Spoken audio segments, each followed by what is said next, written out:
Meu querido, vamos falar de comunicação no Comitê Vamos e fazer lá. um comentário sobre o nosso diagnóstico do plano de comunicação do Comitê.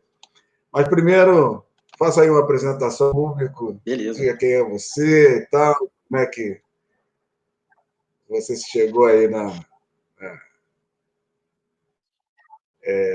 nas ações, o que você Vamos fez lá. antes.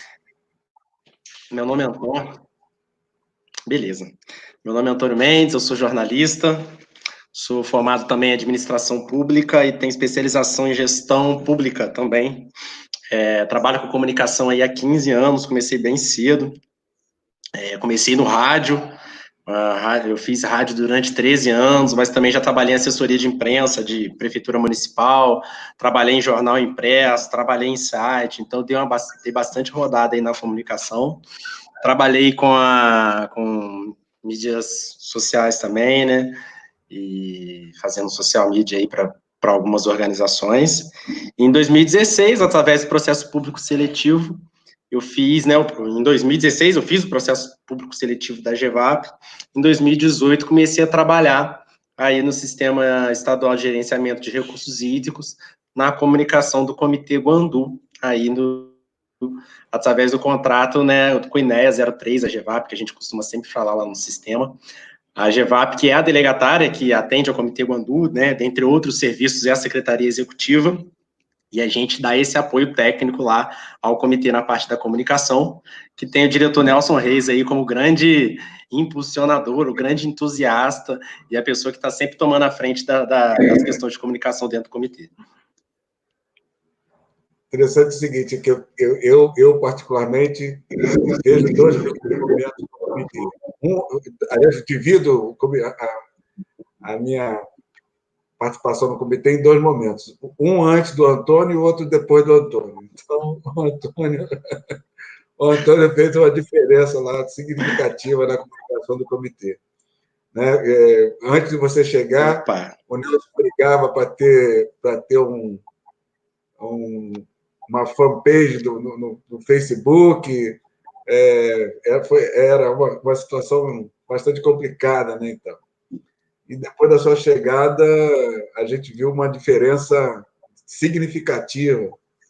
Né? E o primeiro produto que eu me encantei assim logo de cara foi quando você fez a amarração das ações do Comitê Guandu com os ODS. Aí me ganhou. Foi muito legal. Então, Na verdade, a gente tem muita coisa para acontecer ainda. Hoje em dia, eu fico mais com o pé na porta, segurando um pouco para que o plano de comunicação ele estruture melhor as nossas ações, do que para segurar para que a gente não faça tantas ações. Eu sei que a gente fica muito empolgado, a gente quer fazer cada vez mais. Eu mesmo, às vezes, não, vou fazer uma. Não, vou esperar o plano de comunicação um pouquinho. Final do ano ele já está pronto, que é para a gente não fazer as coisas duas vezes, não é verdade? Então a gente não começar a tomar uma ação que o plano vai dizer que não é o caminho, a gente tem que voltar, então a gente vai perder esse tempo. Mas tem muita coisa legal para acontecer ainda. Esse folder que você falou aí, a gente fez lá na UD6, né? Teve a participação de bastante gente também, dos especialistas de recursos hídricos, né, que foram apoiando, foram mostrando para a gente, olha, Antônio, esse projeto encaixa com essa ODS. Teve a Júlia, que trabalhava na época também, era estagiária, ela trabalha bem com edição e trabalhou bem nessa montagem. Foi um resultado muito legal. E os membros do comitê, né? O comitê é um órgão participativo, então tudo que é feito para o Comitê Guandu é feito de forma participativa. Então, vai todo mundo corrigindo, dando sua contribuição, trazendo seu conhecimento ali, e no final a gente consegue um resultado sempre legal, inclusive dentro da comunicação. Então, nos falem. Na realidade, assim, nós temos uma audiência no Brasil inteiro, né? Então, os seguidores do canal aqui estão no Brasil inteiro e a gente encontra alguma dificuldade, quer dizer, eles encontram alguma dificuldade também em trabalhar com as mídias sociais de uma forma geral e tal, ou até nem pensaram nisso, né? Então, dá uma palhinha para a gente aí, o que a gente tem de comunicação lá no Comitê Guandu, quais as mídias que a gente periodicamente está trabalhando e tal.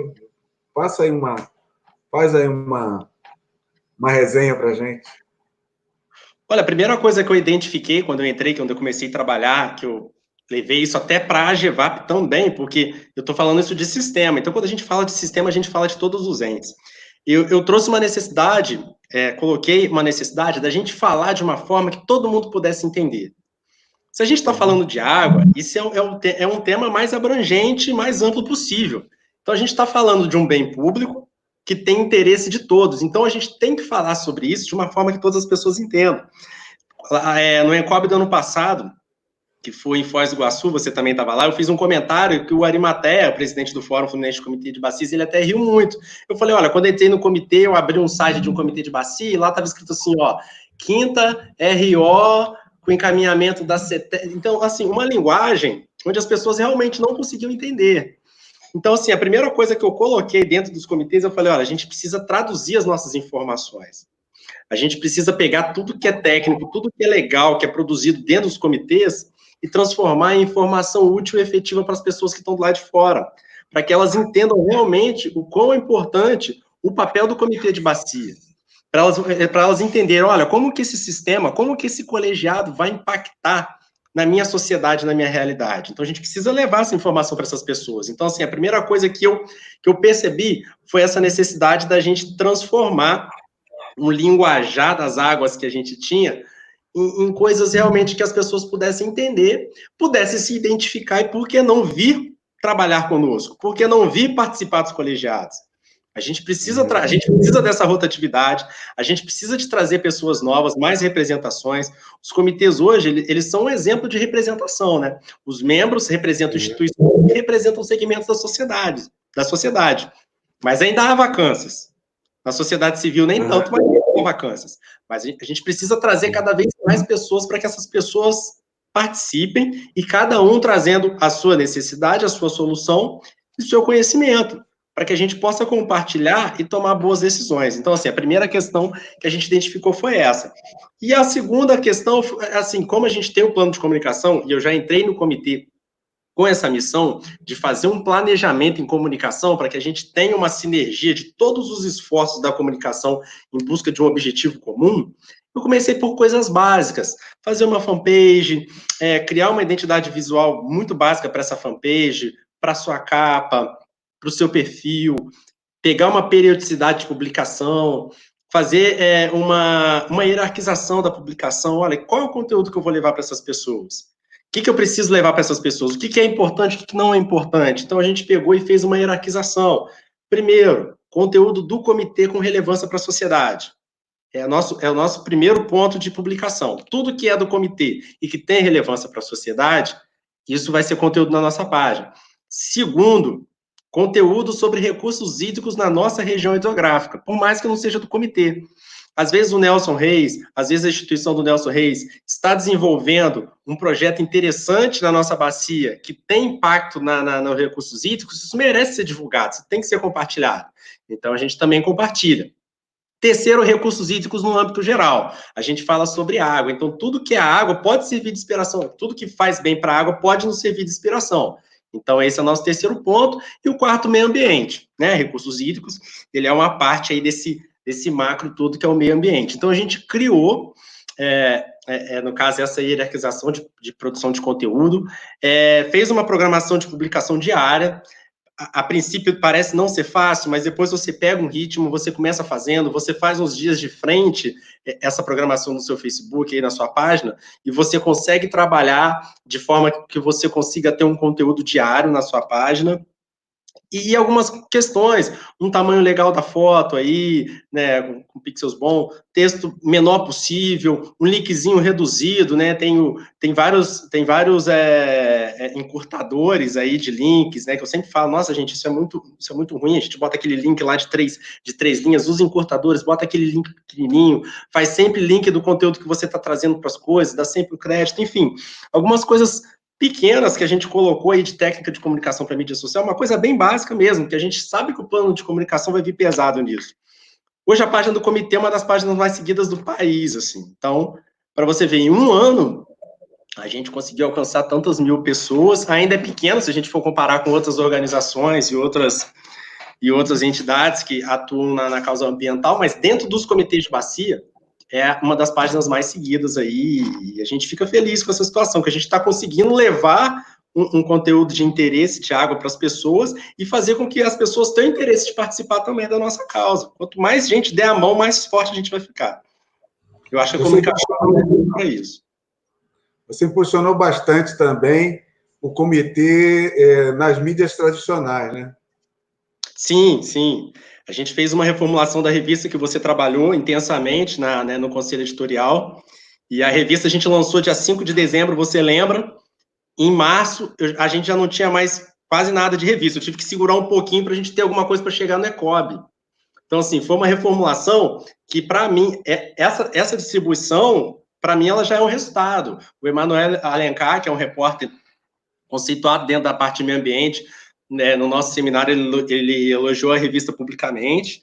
E, assim, se eu não segurasse, em março, pouco antes dessa questão da pandêmica, eu cheguei no escritório e falei, olha, agora as revistas que tem aqui, vocês falam que não tem mais, porque o ECOB está vindo em maio, a gente não vai ter material, a gente não vai ter revista para levar para o ECOB, para o Encontro Estadual de Comitês de Bacias. Então, assim, isso eu achei muito legal, a gente conseguiu trazer a participação, a gente conseguiu colocar uma atratividade nesse material, conseguiu deixar ele mais enxuto. Tem muito a melhorar? Tem. Foi a primeira edição. E a gente vai melhorar, desse ano a gente já está pretendendo ir além. Mas a revista e o boletim passaram por reformulações, tanto nas suas editorias, quanto na parte do design, porque você tem que ser atrativo. Você tem que ser atrativo, né? As pessoas precisam primeiro, elas têm que, antes de consumir o conteúdo, elas primeiro têm que se sentir atraídas por aquela peça. Então, assim, isso é muito importante. Então, muita gente trabalhou. O Bruno trabalhou, a Júlia trabalhou, e muita gente trabalhou junto com a gente lá para que isso ficasse bem, bem bacana. É interessante o seguinte, eu estava falando dos impulsionamentos que você fez de situações do comitê, de ações do comitê na imprensa, de uma forma geral, né? Então, a gente conseguiu também atingir muitos organismos de imprensa, da imprensa tradicional, né?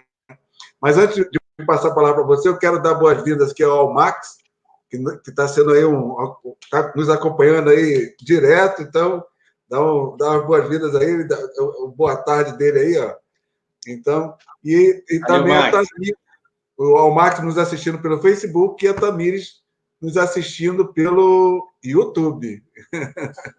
Então, falado isso, faça um comentário como é que você está conseguindo fazer com que as ações do comitê cheguem às mídias sociais, às mídias tradicionais.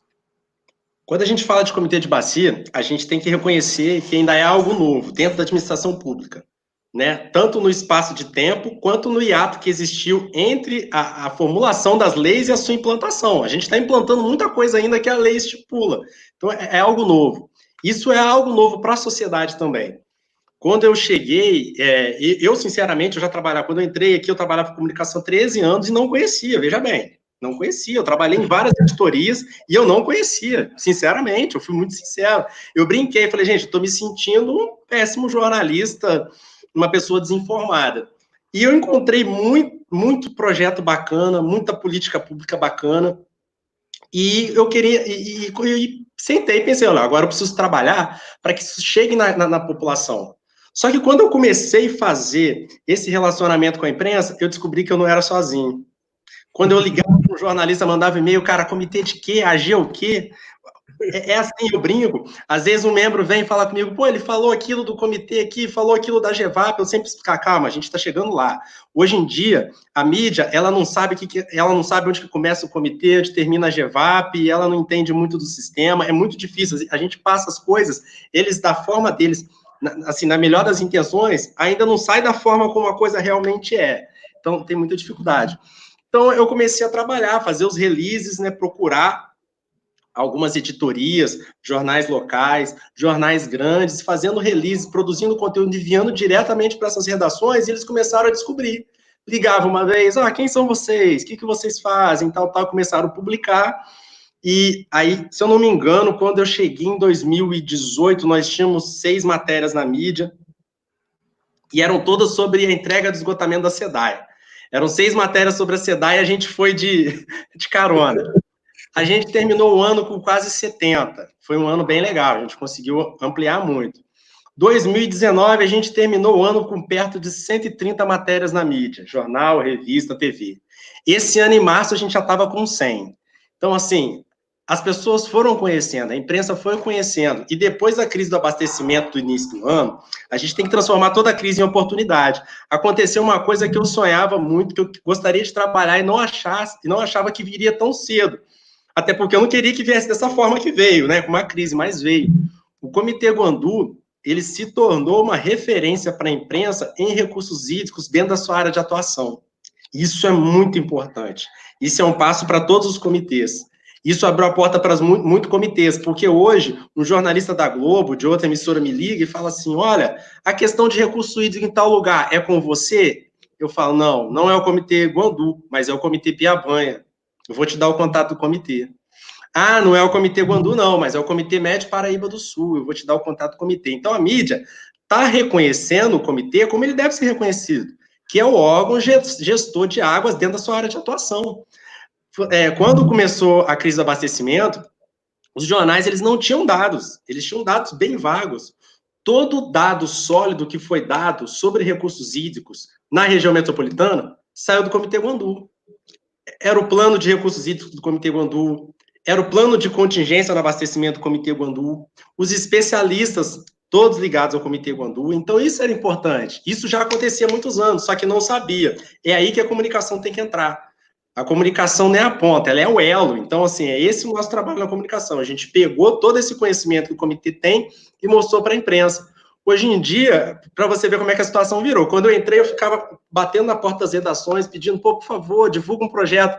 Tem segunda-feira que eu chego no escritório e tem uma mensagem, Antônio, você tem alguma coisa legal para passar para a gente? Para você ver. Isso é um reconhecimento que o comitê hoje tem. O comitê é reconhecido pela imprensa. Ah, sobre a água. Olha, eu estou com a questão de água lá em Macaé. Você tem alguma coisa para falar para a gente sobre? Aí eu digo, não, mas olha, lá tem um comitê de bacia que eu tenho certeza que tem todas as informações que você vai precisar e a gente passa. Então, assim, é todo mundo crescendo junto. A comunicação fazendo o seu papel, levando essa mensagem para a sociedade e todo mundo crescendo junto. Eu acho que isso foi fundamental. Aí, esse ano, a gente já está com praticamente 100 sessões na mídia. Vê essa questão pandêmica, logicamente, aí, a pandemia, ela está ocupando aí 70% dos noticiários, né, com razão, e mesmo assim a gente não deixou de ser noticiado. A gente foi noticiado em março, foi noticiado em abril, então, assim, algumas coisas nossas ainda vêm saindo aí na imprensa, isso é bem legal. A gente espera que quando essa onda passar, que a gente está com muita coisa boa para sair lá no comitê, a Câmara Técnica de Saneamento Básico, o Cine Guandu, o próprio plano de comunicação, que a gente possa estar levando mais coisa legal ainda para a imprensa para mostrar, de coisa que precisa ser feita, e está trazendo mais gente legal para trabalhar com a gente, mais gente para abraçar a nossa causa aí, que é o recurso hídrico. O meu entrevistado de hoje foi o nosso amigo Emanuel Alencar. Ele foi um que agora ele participou muito bem, né, no nosso seminário, ele escreve, tem um conhecimento muito grande, ele tem formação tanto em jornalismo quanto na área ambiental, e ele também já publicou algumas coisas nossas agora, conheceu, aproximou bem, foi bem legal. É mais um parceiro que a gente ganhou, eu tenho certeza que em outros eventos que nós tivermos, é uma pessoa que a gente vai estar convidando aí. Interessante que a abordagem foi um grupo de matérias do Eco, do portal Eco, então foi incrível o trabalho que ele fez, está muito, muito legal a entrevista dele, para quem não viu, veja, porque está muito legal, muito boa mesmo. Na realidade, esse negócio da crise do abastecimento nos catapultou, né? Fez com que a gente atingisse aí os vários canais de comunicação, né? Sim, vários canais. Eu vou lhe dizer a verdade, nós não estávamos talvez tão estruturados como eu gostaria, no sentido de que a gente aguardando o plano de comunicação para estar trazendo algumas coisas, mas mesmo assim não deixou de ser positivo. A gente fazendo um cálculo de saudabilidade, que é um cálculo aritmético mesmo que a gente faz na comunicação, o comitê ele não teve nenhuma mancha, muito pelo contrário. Uma instituição ou outra participante do comitê pode ter sido, mas é inevitável.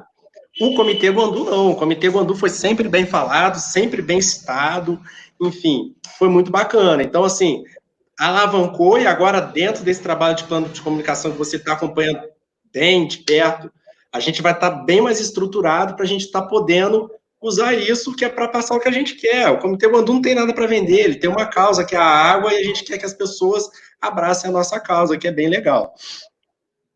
Muito bem. Então vamos aqui, então, já que a gente já começou a falar do plano de comunicação, que eu estou empolgado demais, o que a gente pode assim, adiantar de positivo nesse plano de comunicação, no diagnóstico do plano de comunicação do Bandu?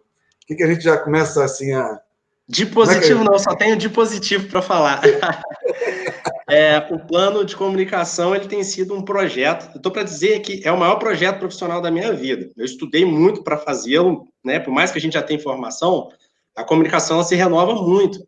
Então, eu procurei professores, pessoas que foram amigos hoje, né, que foram professores meus na época de formação, escritores. Eu ganhei um livro, teve um escritor que mandou um livro, pô, eu escrevi sobre tal, enfim.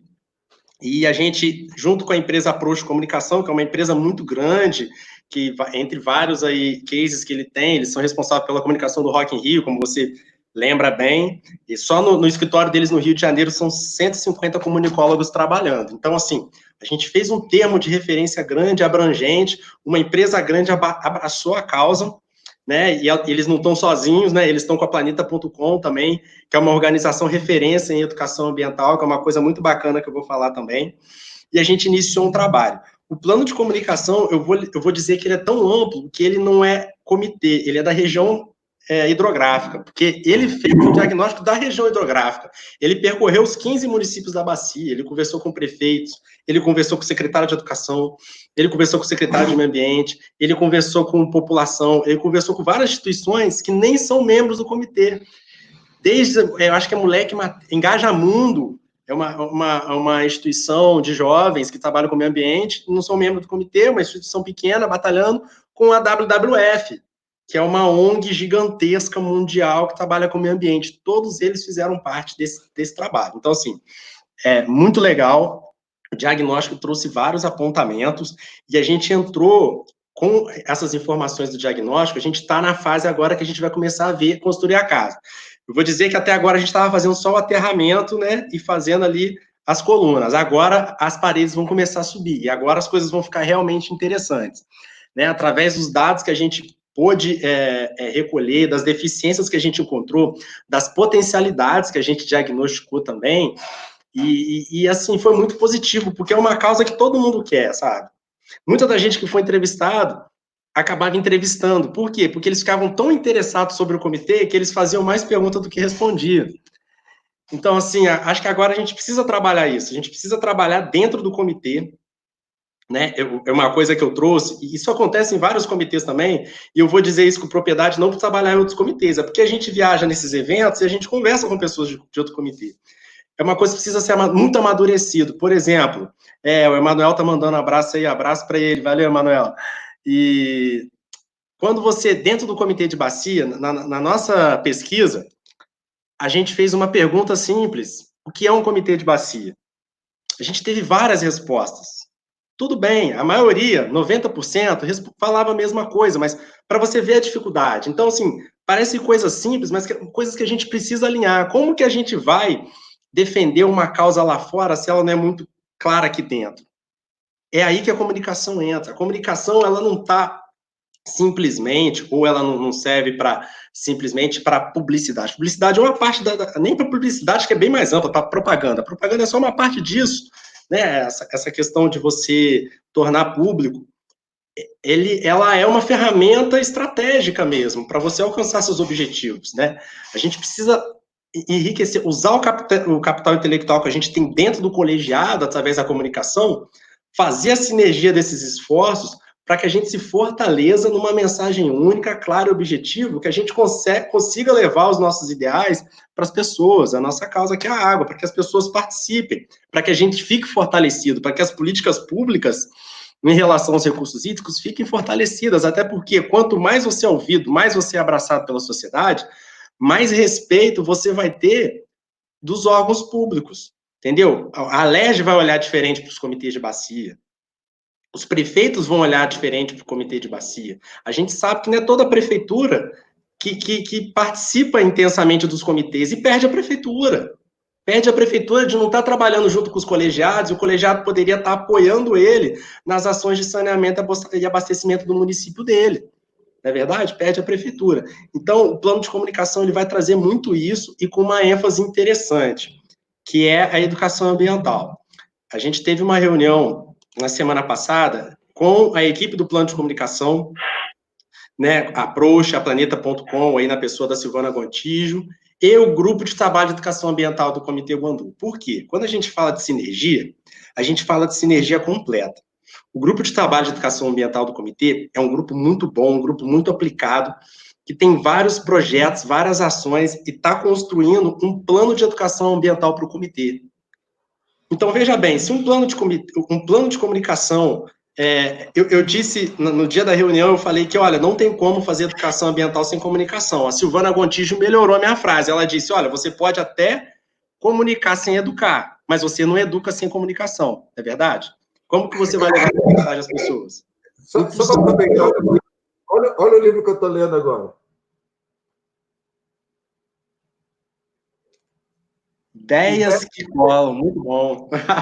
Ideias que colam. Então, são coisas assim do tipo...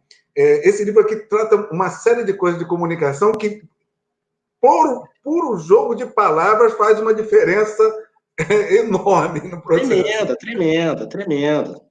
Então, é uma ciência social aplicada e que tem resultado prático, assim. As pessoas precisam entender. Sair daquela velha máxima de comunicação todo mundo sabe e começar a aplicar realmente as técnicas de comunicação, porque elas são feitas baseadas em estudos, como qualquer outra ciência. E as coisas vão acontecer a partir desse sentido, entendeu? E dentro do comitê, é isso que eu estou falando, é esse elo. Olha, quando a gente pegou ali o plano de comunicação e o grupo de trabalho de educação ambiental, você tem que ver quanta coisa legal, boa surgiu numa reunião de 1 hora.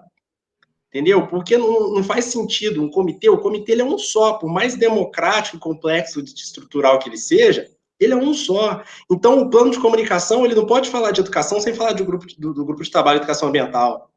O grupo de trabalho de educação ambiental, ele não pode fazer uma ação em relação a queimadas sem falar com o grupo de combate e proteção a queimadas. Então, a comunicação ele tem que juntar todo esse capital intelectual para a gente formar mensagens únicas e claras, para a gente alcançar essas pessoas, para que elas consigam entender e absorver. E é isso que é interessante. E nessa união, a gente vai vendo quanta coisa legal a gente produz. Quanta coisa legal a gente produz. Isso que é satisfatório. Muita coisa legal. E é isso que é empolgante no comitê. Eu tenho certeza que em pouco tempo, quando o plano estiver estruturado, a gente tiver uma nova identidade visual, um novo site, que o nosso site deixa muito a desejar, a nossa rede social, que hoje já está bem legal, sem impulsionamento nenhum, trabalhando só de forma orgânica, né, daquele outro app, as pessoas vão ver isso tudo que eu estou vendo, que eu estou dizendo, assim, vão ver quanto projeto o comitê produz e como esses projetos impactam diretamente na vida dessas pessoas, naquelas comunidades. Interessante que a gente precisa entrar no métier para começar a entender isso, né? E aí, quando começa a avaliar esse negócio de impulsionar no Facebook, o que é isso, né? Não entendia isso, né? Então, hoje eu vejo isso, como é que isso tem toda a diferença.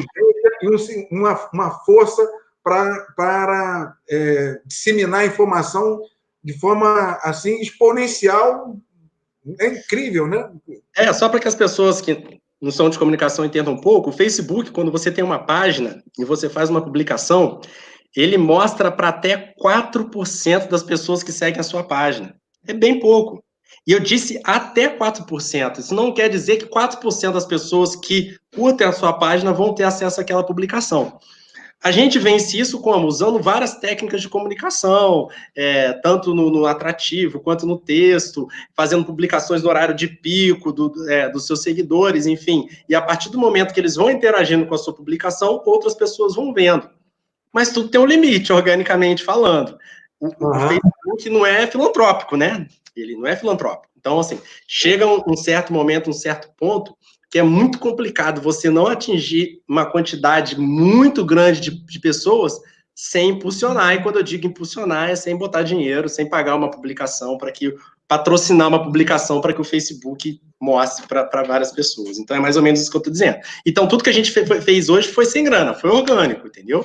A gente fazendo esse trabalho orgânico de formiguinha, a gente conseguiu alcançar bastante gente. Eu já chego com essa experiência. Eu posso dizer para você, já chego com essa experiência da necessidade de se ter um orçamento para impulsionamentos em mídias sociais. É uma coisa essa prática aqui que já me mostrou como é que funciona esse processo. E estou estudando sobre isso. Esse livro aqui também fala sobre esse negócio, né? Sim, é importante. É importante você fazer esse impulsionamento, é importante, na hora de você fazer impulsionamento, você delimitar bem quem é seu público, não para que você apartheid de informação, não, é para que você leve para multiplicadores, entendeu? Para que você consiga fazer chegar a públicos chaves, pessoas que vão fazer essa informação ecoar mais ainda, até porque, dependendo do orçamento que você colocar, mesmo assim você não vai conseguir alcançar todo mundo. Então, você criar estratégias para que essas mensagens cheguem em páginas, em pessoas que são realmente multiplicadoras de conteúdo, para que a gente consiga fazer com que a nossa causa chegue cada vez mais longe. E vai acontecer. Vai acontecer. A Approach está fazendo um trabalho de brand muito interessante, que é gestão de marcas, e acredito que as pessoas, ao olharem a imagem do Comitê Wandu, elas vão realmente se identificar. Elas vão sentirem ali, o branding, ele até objetiva isso. Elas vão sentir, no olhar, tudo aquilo que o comitê quer passar para elas, que é a questão da causa dos recursos hídricos, que é a melhoria da qualidade e da disponibilidade de água para todo mundo, e enxergar a água como um bem natural de domínio público, dotado de valor econômico, logicamente.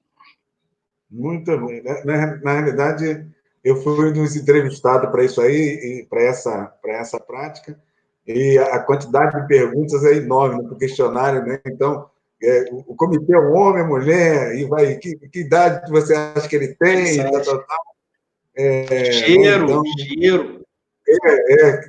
Então, foi a pergunta bastante extensa, né? E eu fiquei assim, impressionado com o que é usado para se criar uma marca, né? O quanto que se precisa estudar para se chegar numa marca. Essas grandes instituições que a gente chega, ela tem um cheiro, né? Então, assim, muitas das vezes foi a construção daquela imagem que trouxe aquele cheiro, e aquele cheiro faz com que as pessoas reconheçam aquela instituição. Então, assim, trabalhar os sentidos, realmente. É uma comunicação aplicadíssima que ela trabalha os sentidos. Ela causa esse reconhecimento trabalhando os seus sentidos, não só a visão, não só o que você ouve, mas até o cheiro que você sente. É bem interessante. É muito interessante. Eu assim, fui ousado em dizer que nós vamos ter um outro momento. Se a gente teve 2 momentos da sua chegada no Comitê Wandu, a gente vai ter, para a gestão de recursos hídricos do país, um outro momento depois desse plano de comunicação do Wandu, porque ele está trazendo aqui uma quantidade de elementos assim, muito impressionante e que muito me empolga, né? Eu atuo em comitê de bacia desde 2008. E aí a gente meio que ficava frustrado, né? Porque a gente pensava nisso, e falava, e ninguém dava ouvidos. E, por exemplo, uma das coisas que eu briguei muito, as placas, vamos botar placas de sinalização, tal, e o plano de comunicação vem lá apontando todas essas necessidades, né? Sim, isso faz parte de uma ação que o plano vai trazer de apropriação. A comunidade ela tem que se apropriar daquele corpo hídrico que está ali do lado dela. É um bem público e o cara que mora ali, então, ele é o responsável direto pelo aquele bem. Então, assim, o plano de comunicação vai deixar a cargo dessas comunidades essa identificação daquele corpo hídrico. Então, assim, vai ser muito legal. Fora o trabalho junto às escolas, que vai ser muito forte, muito forte. A gente vai fazer um trabalho de educação ambiental muito forte dentro desse plano de educação. Assim, vai ser, a gente vai juntar muito bem essa questão de comunicação e de educação ambiental. tentando colocar essa questão na grade, fazendo essa questão se tornar interdisciplinar e fazendo com que esses estudantes se apropriem realmente, tanto do tema quanto dos rios propriamente ditos. Rio, seja lá qual tipo de corpo hídrico que passa perto da comunidade dele. Então, isso aí também é uma coisa bem legal. A gente está esperando, né, torcendo para que essa pandemia passe, para que a gente consiga voltar a trabalhar nessas ações que a gente precisa, né, trabalhar diretamente com as pessoas, na rua, enfim. Então, a gente torce para que esse momento ruim passe o mais rápido possível, para que a gente consiga aí estruturar nossas ações mais rapidamente possível. Mas, por enquanto, a gente está na fase de estudos, então, assim, a gente quer que passe de qualquer forma, mas ainda não afetou o nosso cronograma. Mas até o final do ano, né, que é a nossa previsão, a gente vai estar lançando um plano de comunicação que a gente espera que seja base, que seja exemplo para todos os comitês do país, até porque vai ser de domínio público, o comitê ele é público, então, assim, todo mundo que quiser se espelhar, pegar essa experiência, dentro do estado do Rio já foi assim. A gente começou engateando com algumas coisas ali no Comitê Guandu e vários outros comitês estaduais já foram replicando também essas coisas que a gente foi fazendo, já foi pegando um bizu ali, um bizu aqui, tá todo mundo crescendo junto.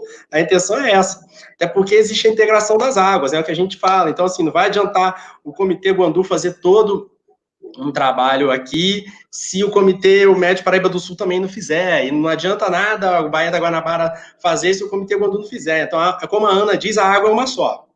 Então, se a água é uma só, todos os comitês do Estado têm que trabalhar junto e também os comitês do país. Então, assim, a gente vai trabalhando nessa abrangência, a gente vai abraçando cada vez mais gente possível. Antônio, o que te surpreendeu nesse diagnóstico? Que me surpreendeu? Caramba, o que isso aqui? Duas coisas. A necessidade que a gente tem da comunicação interna. A gente tem muita falha na comunicação interna ainda. A gente precisa melhorar muito essa questão. E empoderar mais os membros de todas as questões, levar informação para ele, entendeu? A gente precisa suprir essa necessidade que o membro tem nessa informação. E a gente precisa trabalhar nisso. Aquela questão de o que é um comitê de bacia, a diferença das respostas, eu fiquei um tanto assim. Mas realmente é complexo. Eu não estou aqui apontando, realmente é complexo. A gente precisa deixar isso claro. Você vai encontrar essa dificuldade em todos os comitês de bacia que você percorrer. Aí vem o problema que eu falei lá atrás. Como que a gente vai fazer pessoas que abracem uma causa que não é clara? Se não for claro para a gente dentro do comitê, não vai ser claro para quem é de fora. Segunda questão, que é ambíguo. Ao tempo que muitas das pessoas não conhecem, eles se apaixonam imediatamente pela questão. Quando você chega assim, o comitê de bacia, né? Às vezes você vê, tem muita gente que fala, nunca ouvi falar, não, já ouvi falar, né, assim, ouvi falar, sei. Aí, mas você conhece? Não conheço. Aí você começa a falar, olha, é um órgão democrático, representativo, é uma administração moderna, horizontal, onde as pessoas têm participação efetiva, onde segmentos da sociedade estão representados para fazer construção de políticas públicas e ações em prol dos recursos hídricos. Pronto, as pessoas apaixonam. Aí você começa a mostrar para eles, olha, a gente tem um programa, o Comitê Guandu tem um programa que chama Produtores de Água e Floresta. Ele é feito há 10 anos, ele já recuperou e conservou mais de 5 mil hectares de Mata Atlântica, lá em Rio Claro. Hoje em dia, quase 100 produtores recebem através do pagamento de serviços ambientais, ou seja, ele gera benefícios ambientais e sociais. As pessoas ficam, como assim? Como vocês fazem isso? Empresas, teve uma empresa que a Caroline foi entrevistar, que é a profissional em relações públicas da Projo, que está à frente do projeto, ela me ligou e falou, Antônio, eles querem participar do projeto agora. Eu falei, não, a gente quer. Aí ela falou, não, eles vão fazer um projeto, se eu não me engano, é o Observatório de Bacia. Ela falou assim, olha, eles vão redimensionar a cobertura que a INEA faz de monitoramento dos rios dentro da bacia e vão instalar novas estações para que eles consigam aí fazer todo esse monitoramento, tanto de quantidade quanto da qualidade. A empresa falou, não, mas a gente precisa, a gente quer, vamos fazer junto. Assim, automático. Então, para você ver como que a gente precisa fazer que o conhecimento chegue para essas pessoas. Ao tempo que a empresa falou, não, a gente não conhece, a gente não participa. Quando falou que era, não, a gente quer participar. Quanto que vai ficar isso? A gente entra. Ou seja, ele demonstrou abertura financeira para isso.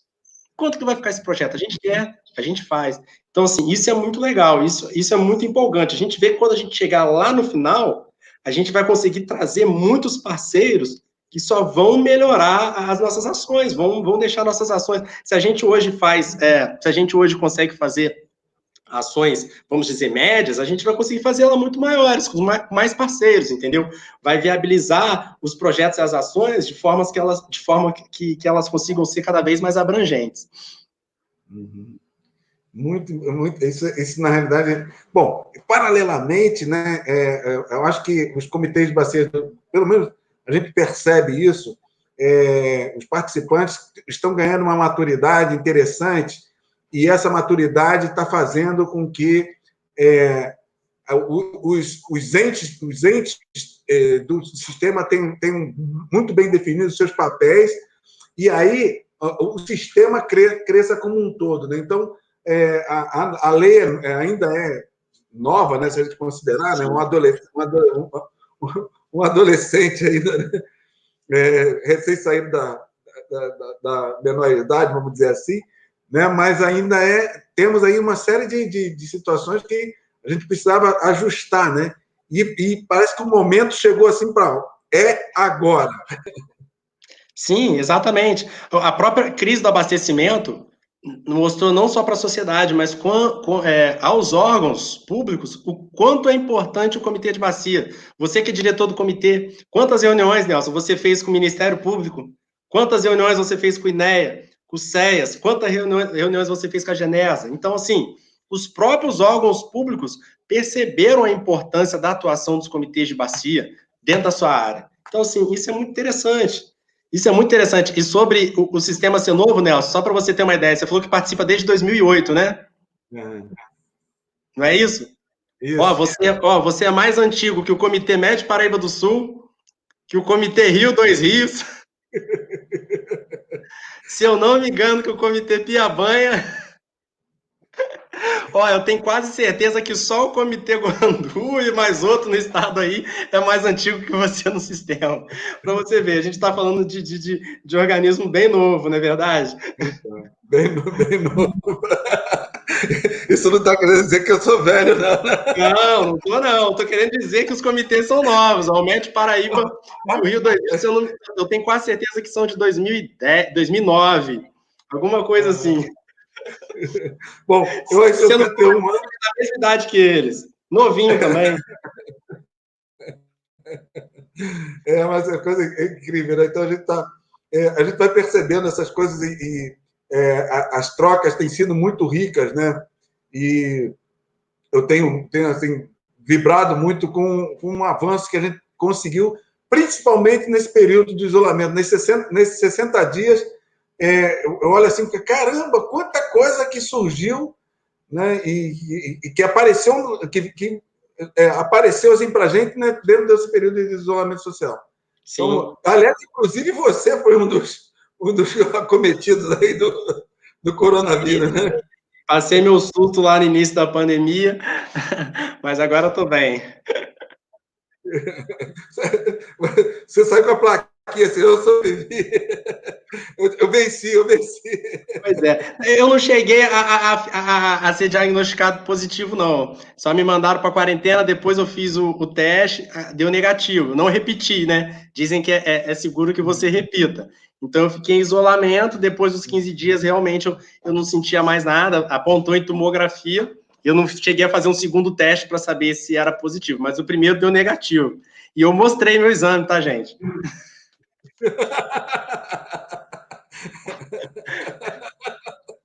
Não que tenha interesse, mas eu mostrei. Nem precisava. O seu não era necessário. Não. Tem outro ponto interessante aí do plano de comunicação que você gostaria de chamar a atenção? Você viu, eu acho que a grande questão vai ser essa. Vai ser diagnóstico. A gente está falando do diagnóstico. Do diagnóstico. Tem muito apontamento do diagnóstico que a vivência dentro do comitê já mostrava para a gente.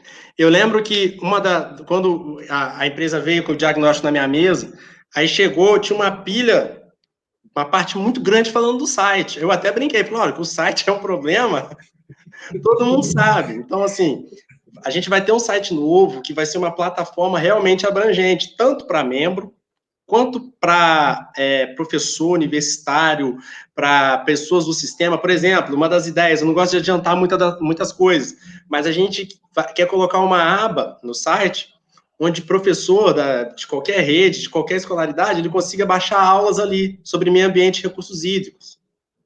Entendeu? Então, assim, é um apoio. Ele vai lá, ele vai baixar um modelo de aula pronta para ele. Não quer dizer que ele precisa seguir obrigatoriamente aquilo, mas já vai dar uma base para ele muito grande.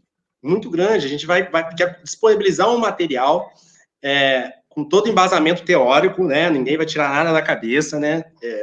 Embasamento na área que for, para que ele consiga dar aula. Então, assim, você vai ter, a gente quer um acesso de transparência, você vai conseguir achar tudo ali numa pesquisa simples, vai ter informação sobre a qualidade e a disponibilidade de água da bacia. Então, assim, a gente vai transformar o nosso site, por exemplo, numa plataforma de interesse público, porque o comitê ele é de interesse público, o site não pode ser diferente. O site é um recorte virtual do que o comitê faz.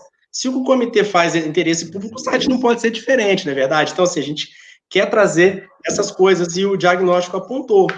E o diagnóstico trouxe muita potencialidade também. Diagnóstico não é só problema, não é verdade? Então, assim, ele trouxe essa questão da vontade que as pessoas têm, como que as pessoas abraçam a causa. Não tem ninguém que negue a nossa causa. Ninguém vai ser contra. Quem vai ser contra o meio ambiente? Quem vai ser contra os recursos hídricos? Todo mundo precisa da água. Segunda-feira mesmo eu fiz uma publicação no Facebook que eu citei o estudo Contas Econômicas da ANA com o IBGE. Hoje no Brasil, para você produzir R$1, você gasta 6 litros de água. Então, assim, a água não é só não é dessedentação somente. Não é só a questão da continuidade da vida, ela é produção. Então, todo mundo tem interesse. Então, tanto nas organizações que a gente chegava, tanto nas representações da sociedade civil, tanto nas prefeituras quanto nas indústrias, havia um interesse muito grande em se trabalhar a água, em se trabalhar a questão dos efluentes, né, do despejo de esgoto, como que a gente pode tá trabalhando para a gente conseguir aí um índice cada vez maior de tratamento. Então, assim, o diagnóstico do plano trouxe tudo isso para a gente. Fala assim, olha, ao tempo que ele fala, a gente precisa ser conhecido, ele fala, todo mundo quer conhecer a gente. Isso é bacana, entendeu? Ele mostra, olha, a gente está aqui, mas a gente tem todo o caminho aberto para chegar lá na frente. E fortalecer cada vez mais a nossa causa, fortalecendo a causa, colher mais os frutos das parcerias que podem vir. E isso é muito legal. Isso é muito legal. O Emanuel, hoje pela manhã, que está sendo aí criado um grupo de jornalistas dessas causas ambientais, né? Então, eu acho que é um momento também interessante, né, para que a gente vá agregando aí jornalistas que atuam no sistema. Você é o 26º entrevistado, mas eu estava fazendo as contas aqui, a quantidade de jornalistas que atuam na gestão de recursos hídricos. Então, a Nivaldo Miranda é jornalista, a Malu é jornalista, o Emanuel é jornalista, teve outro que eu entrevistei aqui também, o Jackson, do museu da Casa do Velho Chico, a bacia hidrográfica do Rio São Francisco. Ele falou assim, eu não sou jornalista, mas meu sonho era ser jornalista, e eu já escrevi uma porção de livros aqui. Outro que eu entrevistei, que é jornalista, o Flávio lá de Alagoas. Então, uma quantidade enorme de jornalistas. Alagoas. Jornalistas se inclinando aí à causa hídrica, né? A gente precisa trazer vocês mesmo. E o sistema só tem a ganhar. O sistema só tem a ganhar. Você vê que em várias áreas aí tem aquele jornalista setorista que está sempre trazendo à tona os acontecimentos daquele setor. O sistema, os recursos hídricos, tendo jornalistas que têm esse conhecimento, eles vão fazer esse papel também. Eles vão pegar aquelas coisas de importância da sociedade e vão trazer à tona, vão colocar nas manchetes, entendeu? E isso é muito legal. Isso é bem legal. Muito bem. Chegamos aqui aos 50 minutos de papo. O que você teria mais a trazer aí para a gente? Agradecer o convite. Falar de comunicação para mim é sempre um prazer. Se fosse 3 horas de papo, nós ficaríamos 3 horas de papo para falar de comunicação. Até porque você fez várias perguntas sobre o plano de comunicação. Você que participa, você sabe tanto quanto eu que é imenso, é muito grande, é uma estrutura muito grande que está sendo feita, mas eu tenho certeza que não vai faltar oportunidade da gente depois estar mostrando todo esse trabalho depois e estar usando ele de exemplo para que ele seja replicado aí de acordo com as possibilidades, a situação local de cada comitê, enfim, para que ele sirva de exemplo para que outros comitês também consigam usar a comunicação como ferramenta de planejamento estratégico para conseguir fortalecer a nossa causa, que é a mesma, que é a quantidade e a qualidade de água. Certo? Obrigado, Henrique. Obrigado pelo convite. Botafogo sempre. Ei, no momento das séries aí, nos canais, né? Então, série daqui, série dali, vamos fazer a série da comunicação do Bandu. Opa, quem sabe? Por que não? A gente vai produzir muito material. Não sei se vai ter comunicação propriamente dita, mas sobre água vai ter bastante coisa para a galera aprender, para a galera assistir, para a galera gostar e aprender, como a gente aprende todo dia. Uhum. Poxa, bom, o que você poderia dizer, assim, só para aproveitar um pouquinho mais de você aqui, para aqueles comitês no nosso país, nós temos 250 comitês de bacia hidrográfica nesse país, cerca de 250. E muitos deles não têm nenhuma fanpage, né? Então, o que você poderia assim dar de orientação para que eles saiam desse ostracismo, vamos dizer assim? A fanpage, no caso, ela seria aí o meio mais rápido, barato, né? E que não dá tanta manutenção assim. Talvez uma pessoa que tivesse uma disponibilidade legal para estar mexendo com essa ferramenta, ela poderia estar fazendo essa fanpage usando o e-mail oficial aí do comitê. Com certeza o comitê tem um e-mail, colocando informações e fotos importantes. Eu gosto de trabalhar mais assim para estar mostrando para as pessoas foto de trechos da bacia, né? Mais do que de pessoas, até porque o comitê não tem um rosto, o comitê é um grupo de pessoas. E tá fazendo uma hierarquização dessa publicação, igual eu falei mais cedo, entendeu? Você pode estar trazendo, tendo aí, vamos dizer, você tem que estar fazendo esse filtro, né? O que é informação de relevância para a sociedade? Reunião não é pauta, gente, né? Nem toda reunião tem que virar notícia. Mas o fruto daquela reunião pode virar notícia. Então, não é porque você fez uma reunião, muitas das vezes, que aquilo seja pauta, que aquilo seja de interesse público. O comitê se reuniu. Isso, a princípio, não é uma notícia. Mas o que foi produzido naquela reunião? Então, ali saiu um projeto, saiu uma ação, foi debatida algum ponto relativo aos recursos hídricos, automaticamente isso já tem interesse público. Então, esse conteúdo você pega e vai colocando nas suas redes sociais, vai chamando as pessoas para participar.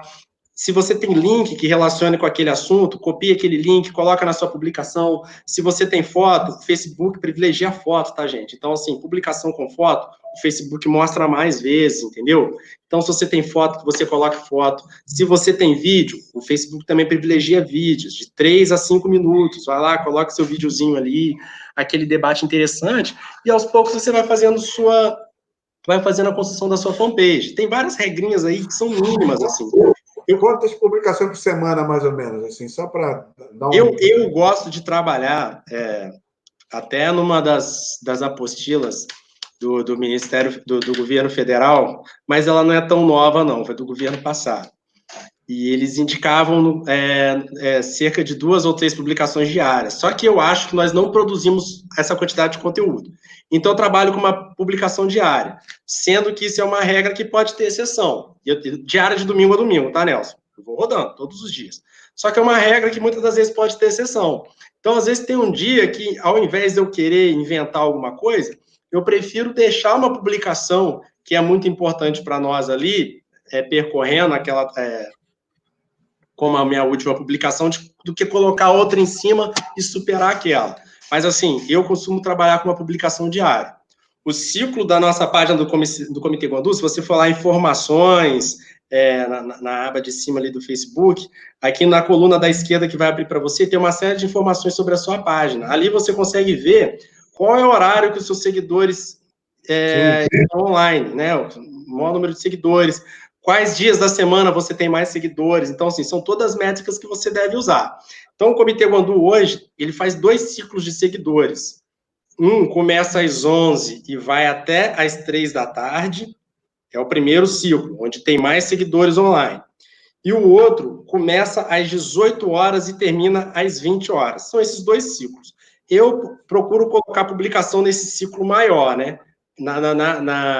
No objetivo de estar alcançando aí o maior número de pessoas para que essas pessoas consigam estar replicando aí o conteúdo da página. Então, eu costumo fazer uma publicação por volta das 11 horas diárias. Se eu tiver 2 publicações no dia, pode acontecer, às vezes eu tenho 2 coisas muito importantes que são perecíveis, que eu preciso publicar naquele dia, então eu faço uma publicação às 11 e outras às 18. Então, quando você for fazendo a sua página, você vai acompanhando as suas informações, porque o próprio Facebook te dá métrica para que você possa trabalhar. Então, assim, para você ver uma bobeirinha, essa questão de horário, não, o horário que você quiser. Não, se você procurar um horário onde o maior número de seguidores seu está online, a chance de mais pessoas verem a sua publicação é maior. Então, assim, são dicas que parecem bobas, assim, mas que vão fazer toda a diferença lá no final da sua... o número de pessoas que você vai conseguir levar a sua mensagem. Uma coisa que eu quero chamar a atenção é que muita gente pensa que o perfil é uma página. O perfil é uma coisa mais pessoal, né? E aí você precisa criar uma fanpage, né? Sim. E é fácil. Um dos meus vídeos aqui foi ensinando a fazer uma fanpage. É muito simples, né? Então, a fanpage é diferente, né? Então, a fanpage, várias pessoas podem ter acesso e contribuir com publicações e tal, né? Para que as pessoas entendam o seguinte: perfil é pessoal, é CNPJ, é CPF. A fanpage é a organização, é CNPJ. Então, assim, o comitê é uma organização, tem que ter uma fanpage. Inclusive, se você tentar fazer um perfil e colocar um nome que o Facebook acha que não é uma pessoa, ele vai bloquear o seu perfil. Hoje em dia, o Facebook ele até contesta essa questão de empresas usando perfil, porque o perfil ele é mais flexível, você consegue ir lá na página das pessoas, fazer publicação na página das pessoas. A fanpage já não permite, até por questão de privacidade. Então, assim, o correto é você ter uma fanpage, a tua organização ter uma fanpage. Essa diferença que o Nelson trouxe é bem importante mesmo. Perfil é seu, o comitê é uma fanpage, é uma organização. Muito bem, valeu muito essa conversa. As pessoas aqui estão parabenizando, eu vou botar uma delas aqui, ó, e a gente fica muito agradecido pela tua participação. Foi show de bola e fica aqui o gostinho de quero mais. Opa, obrigado, agradeço, Nelson. Abraço para a Tamires. É porque aqui eu estou naquela primeira página que a gente entra aqui, eu não consigo ver os comentários. O Nelson vai falando aqui e a gente vai vendo. A Tamires, se eu não me engano, é minha amiga de trabalho. A Tamires da Gevap, eu acho que é ela mesmo, pelo que eu vi a fotinha subindo pequenininha aqui rapidinho. Então aí, abraço para o Emanuel, que já deixou um recado aí. Belo profissional, adoro os artigos do Emanuel, a gente vai estar convidando ele para participar da nossa revista. Mas deixa, isso aí a gente não é para trazer agora não, né, Nelson? Depois a gente convida ele. É certo. Bom, muitíssimo obrigado e fico aqui desejoso das próximas. Tá certo. Eu falei do Botafogo, você nem ouviu. Não. Qualquer oportunidade de falar do Botafogo de futebol e regatas, eu preciso aproveitar. Abração, Nelson. Isso é porque o meu Flamengo não está em campo. Pelo menos a gente não está perdendo. Tudo tem seu lado bom. Tá bom, tchau. Valeu, Nelson. Abração. Obrigado.